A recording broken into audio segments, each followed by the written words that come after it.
നമസ്കാരം. അപ്പോ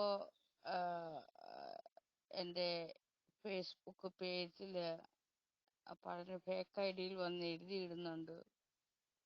അപ്പോൾ പാൻപരാഗിൻ്റെ മണമൊന്നും പാൻപരാഗ് തിന്നുന്നുണ്ടെന്ന് എന്നൊക്കെ സൂചിപ്പിക്കുന്ന വാക്കുകൾ അവരവിടെ എഴുതിയിടുകയാണ്. കള്ളങ്ങൾ എഴുതി പിടിപ്പിക്കുന്നു. കാരണം അവർ ചെയ്യുന്ന കാര്യങ്ങൾ അവർ ഫേക്ക് ഐ ഡിയിൽ വന്ന് എഴുതി പിടിപ്പിക്കുകയാണ്. അപ്പോൾ അവർക്കുള്ള ശിക്ഷ അവർ തന്നെ അങ്ങനെ ചെയ്തുകൊണ്ടേയിരിക്കുകയാണ്. അവർ എഴുതിയത് അവർ തന്നെ വായിച്ച് വർഷങ്ങളെന്ന് വെച്ചാൽ ചിലപ്പോൾ അവർ അതിനു മുമ്പേ മരിക്കപ്പെടും. അപ്പോൾ എന്താണ്, നല്ല കുറച്ച് ദിനങ്ങൾ അവരുടെ ജീവിതത്തിൽ ഉണ്ടാകുന്ന നല്ല കാര്യങ്ങളെ കുറിച്ച് പറയാതെ മറ്റൊരാളെ കുറിച്ച് ഇങ്ങനെ ഫേക്ക് ഐ ഡിയിലൊക്കെ വന്ന് കള്ളത്തരങ്ങൾ എഴുതി വെക്കുമ്പോൾ അതിനുള്ള ശിക്ഷ അവർ തന്നെയാണ് വാങ്ങിക്കുന്നത്. അപ്പോൾ അവരെഴുതിയിട്ട വിഷത്തിനെ അവരെ കൊണ്ട് തന്നെ ഞാൻ കഴിപ്പിക്കുകയാണ് അതുവരെ. അപ്പോൾ സ്വയം കവിട്ടിയിടുന്ന വിഷത്തെ അത് ഞാൻ പണ്ട് തൊട്ടും പറയുന്ന കാര്യമാണ്. നിങ്ങൾ എഴുതിയിട്ടത്, നിങ്ങൾ പറയുന്നത് നിങ്ങൾ തന്നെ ഒന്ന് കേട്ടു നോക്കുന്നു. അപ്പോൾ നിങ്ങൾക്ക് കുറെ നാൾ കഴിയുമ്പോൾ അല്ലെങ്കിൽ തൊട്ടടുത്ത നിമിഷം നിങ്ങൾ ആരാണ് എന്ന സ്വയം ചോദ്യത്തിന്, അതായത് ഞാൻ ആര് എന്ന സ്വയം ചോദ്യത്തിന് നിങ്ങൾക്ക് തന്നെ ഉത്തരം കിട്ടും. നിങ്ങൾ ഇങ്ങനെയൊക്കെ ഉള്ള ആളായിരുന്നു.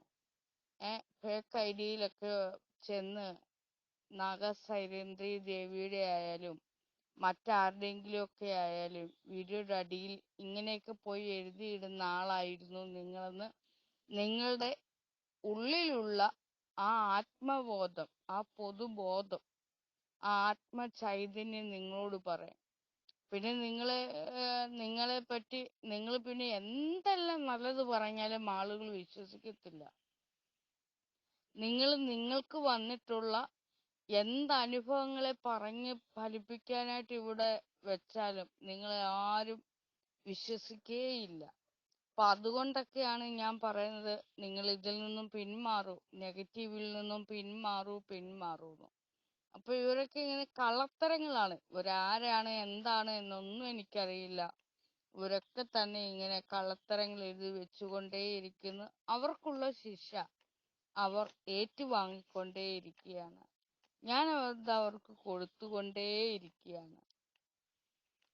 പലയിടത്തും കണ്ടിട്ടില്ലേ മാനസികാരോഗ്യ കേന്ദ്രങ്ങള്, ബിൽഡിങ്ങുകളൊക്കെ പണിതിട്ടിരിക്കുന്നത്, ചില ആശ്രമങ്ങളില്, ഹോസ്പിറ്റലുകള്, ഇനി സർക്കാരിന്റെ വക ഹോസ്പിറ്റലൊക്കെ തുടങ്ങിയിട്ടില്ലേ ഇവിടെ.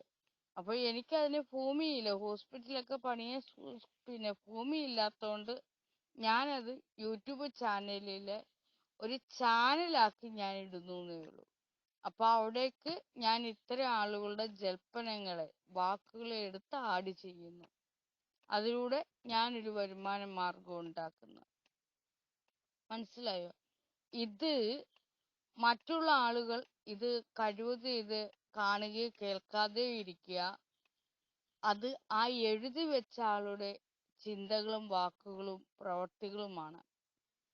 നിങ്ങൾ വന്ന് നോക്കുന്നവർ ഇതിൽ അഡിക്റ്റ് ആയി പോകാതിരിക്കുക. നിങ്ങൾ പുത്തൻ കാര്യങ്ങളിലേക്ക് ശ്രദ്ധ തിരിക്കുക. ഓക്കെ, ഞാനിപ്പോ ഒരു സമൂഹത്തിൽ അറിയപ്പെട്ട് നിൽക്കുന്ന ഒരാളായതുകൊണ്ട് എനിക്ക് നേരെ ഇത്തരം കാര്യങ്ങളെല്ലാം വരും, സ്വാഭാവികം. മനസ്സിലായോ? അപ്പോ എന്നോട് കൂട്ടുകൂടുന്നവർ ഇതിലെങ്ങും പെട്ടുപോകരുത്. ഞാനിത് പണ്ട് തൊട്ടേ പറയുന്ന കാര്യമാണ്. ഇപ്പോഴും ഇത് തന്നെ ആവർത്തിക്കുന്നു. ദേഹം മരിക്കുന്ന നിമിഷം വരെ ഞാൻ ഇത് ആവർത്തിച്ചുകൊണ്ടേയിരിക്കും. ഓക്കെ, നന്ദി, നമസ്കാരം.